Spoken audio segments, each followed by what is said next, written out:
Tiyak na napapakanta na ng I Don't Wanna Miss a Thing ang Pinoy fans ng Aerosmith. Hindi kasi nila palalampasin ang Manila concert ngayong gabi ng American rock band.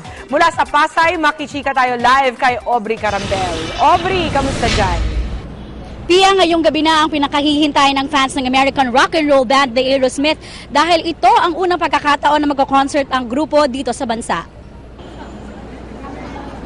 Ang mag-asawang rock and roll fans sa sina Diana at Quirino maaga pa lang ay nauna na sa pila sa labas ng concert venue. Alas 3 pa lang ng hapon, nag-aabang na raw sila sa labas ng Mall of Asia Arena sa sobrang excitement na mapanood ang concert ng Aerosmith at makita ng personal ang idolong si Steven Tyler. It's a dream come true. It's a dream come true! Hope you come back again. Yeah, I really wish for that. We've been longing for him to come here. Isa rin sa maagang pumila ang mag-amang half-Filipino na sina Dave at Van Paulson na mula naman sa Las Vegas, USA. Dinadalaw raw nila ang mga kamag-anak sa Cebu, pero sinadya nila ang concert ng Aerosmith dito sa Maynila.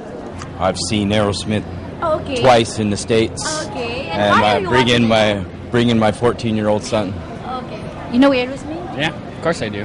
Wow. Do you like them, music? Yeah. I mean, who doesn't? Si Fred naman sinuot pa ang kanyang Aerosmith t-shirt. Matagal daw niyang hinintay na mapanood ang iniidolong rock band. So since when mo paborito ang Aerosmith? Since high school, around 90s, Nagbabanda ka rin? before. Okay. Tinutugtog rin yung Aerosmith songs? Yeah. Ang Pinoy band na River Maya ang tutugtog sa front act at aminadong mga Aerosmith fans din. Ang Pilipinas ang only Asian stop ng Aerosmith para sa kanilang Global Warming World Tour. Pia, ilang sandali na lang ay magsisimula na ang concert, pero kahit na nag-brownout sa ilang lugar dito sa Metro Manila, hindi naman naapektuhan ang concert at kung sakali man daw magkaroon ng power interruption, ay may mga nakastandby naman daw silang generators.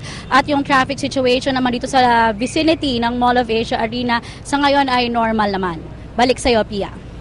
Maraming salamat, Aubrey Carambel.